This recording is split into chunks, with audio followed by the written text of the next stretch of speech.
Bonjour, donc on va attaquer la quatrième journée de formation de ZAS. Donc on va importer d'abord un fichier avec conversion.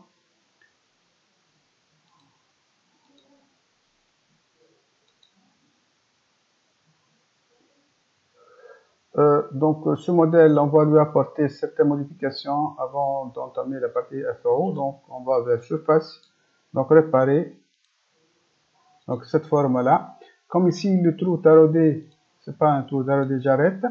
Et je reviens ici à entité et à forme, j'ouvre forme et je change de nom. On va appeler ça atelier J4. Atelier J4. Donc j'enregistre et on va revenir à la fonction réparer. Donc si je clique ici, le nom c'est atelier J4. Je valide, surface invalide 0. Tolérance, donc on va prendre une tolérance de 1 centième, c'est bon. Donc nombre de surface simplifié 0. Donc il n'y a rien à simplifier. Je passe à la FreeShap. Donc FreeShap, donc de cette forme-là, bien entendu. Alors d'abord on va extraire le perçage. Donc ce perçage-là, donc c'est un groupe de perçage, je valide. Et je sors. Donc quand on voit les opérations, on trouve un groupe de perçage que je peux changer. Donc je reviens à l'édition de la fonction FreeShap. Donc on va rentrer de nouveau dans la fonction FreeShap. Et donc dans cette fonction-là, on va extraire maintenant des congés. Donc on va prendre ce congé-là avec ce congé, peut-être avec ce congé-là. Bon, celui-là, il n'est pas de même rayon, donc on va valider ça. Puis on revient ici à congé. On va prendre celui-là et avec celui-là. Je valide. Il me reste encore un petit congé ici. Je reviens à congé. On va prendre ça. Alors, si je sélectionne de nouveau, donc là, c'est une surface que je ne peux pas sélectionner, donc il ne la reconnaît pas comme étant un congé. Par contre, ici, c'est un petit congé que je valide. Et ici, il y a deux petits congés, donc on va revenir ici. Et je valide. Là, il y a un problème, donc je sors, je reviens vers l'arrière et je fais le congé, c'est-à-dire ce congé-là avec celui-là. Donc celui-là, non. On valide. Alors, congé ici est valide. J'ouvre le document. Ce qui me semble ici un peu difficile à isoler, c'est cette partie-là. Comment on va faire cette gamme-là? Donc, on va prendre ici, donc, on va faire l'usinage de cette face.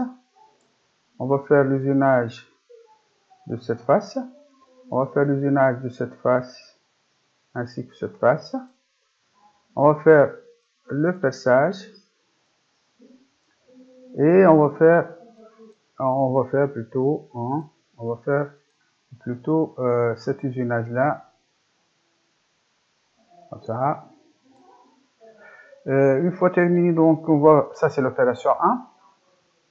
Donc dans l'opération 2, on va maintenir la pièce sur cette surface là et on va faire donc l'usinage de la partie droite ici. Mais dans ce cas-là, la partie qui semble un peu difficile à usiner, c'est cette partie-là. Donc cette partie-là, vu que l'outil va venir de ce côté-là et entrer ici. Donc voilà la trajectoire qu'il va faire. Puis par la suite, il va contourner la surface pour faire cet usinage-là.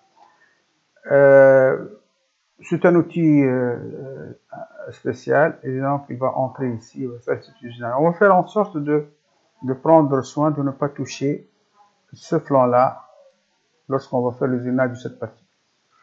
Voilà, donc on va commencer la gamme, on va commencer la préparation du document de préparation. On va créer le document de préparation de cette pièce. Donc, modèle vierge, voilà. Et donc, on va prendre un brut identique avec une seule épaisseur de 2 partout. Et une matière. On va prendre une matière spécifique. Je sélectionne ici top solide et c'est la bibliothèque. Et on va prendre de l'aluminium et je valide. J'enregistre mon document et je peux le fermer. Alors, je ferme celui-là aussi. Donc, je reviens au document de préparation. Je demande usinage. Dans l'usinage ici, modèle vierge. Alors, je valide. Et comme je n'ai pas de machine ici, j'arrête le positionnement momentané et je vais insérer une machine d'abord. Donc, on va prendre comme d'habitude la machine sabre. Et voilà. Donc, affichage. Je garde que la table. Je valide. Donc, la pièce, je vais l'éloigner momentanément ici. Et je vais insérer un étau. Donc, on va vers référence. Et on va sélectionner outillage ici pour usinage absolu. J'ouvre cette bibliothèque et vers équipement, on va dérouler l'étau et on va prendre cet étau-là. Je vais le placer sur la table en inclusion. Je valide. J'ajoute quelques contraintes, par exemple cette face-là avec cette face-là.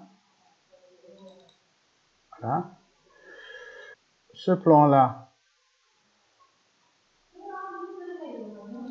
avec ce plan-là.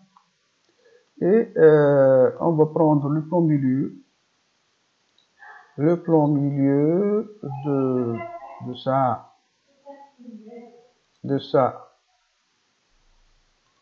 et de ça. Avec le plan milieu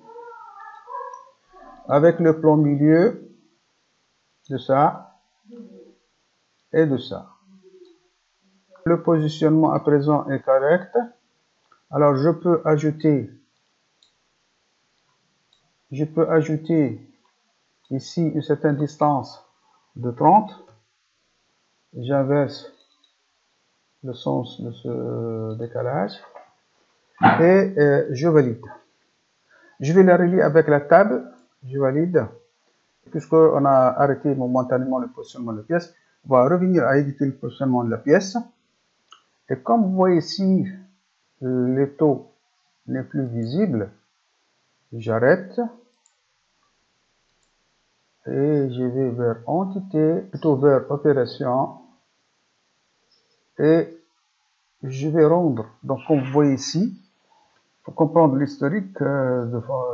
Donc ici, dans l'historique, le positionnement vient après la pièce, l'insertion de la pièce. Et donc, si je veux faire le positionnement de la pièce, donc je ne trouve pas d'étau. Donc, je vais glisser et déposer ici pour rendre le positionnement de l'étau avant l'insertion de la pièce. Donc, si je reviens ici et j'édite le positionnement, je peux trouver donc visible l'étau. Donc, ce que je vais faire, c'est que, donc on va prendre ce plan-là, que je vais placer sur le plan de la cale. Alors, je vais prendre un plan milieu, ce plan-là, Et je vais placer avec le plan milieu aussi de l'étau.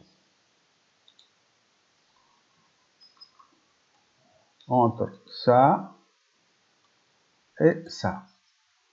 Je valide. J'ai encore un autre plan à ajouter, donc ce plan-là qui doit être confondu avec ce plan-là. Donc, comme vous le voyez, la pièce elle est bien positionnée. Je valide ce positionnement-là et je vais ajouter une autre contrainte ici. Alors, je vais cacher d'abord la table.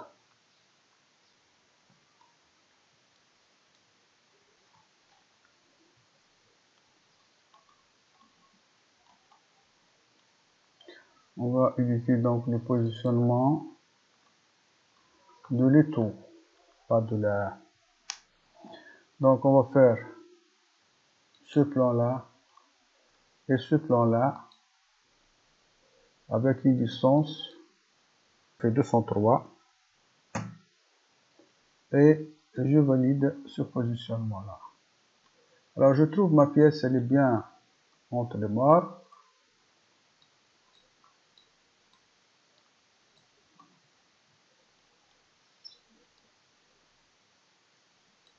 Alors, on peut ajouter une contrainte à ce niveau-là. Éditer positionnement. Éditer positionnement. Donc, on va prendre cet axe-là sur ce plan-là avec un certain décalage. On va dire un décalage de 10.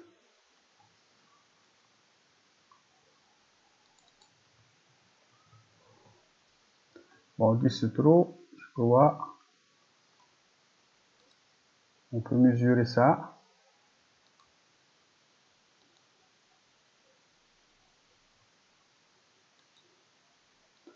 Rang 6,92. Donc ça fait 6,92 aussi. Voilà.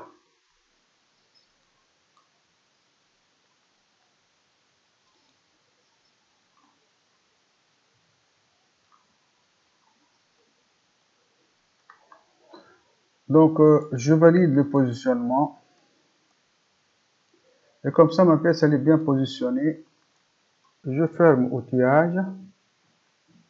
Je réduis.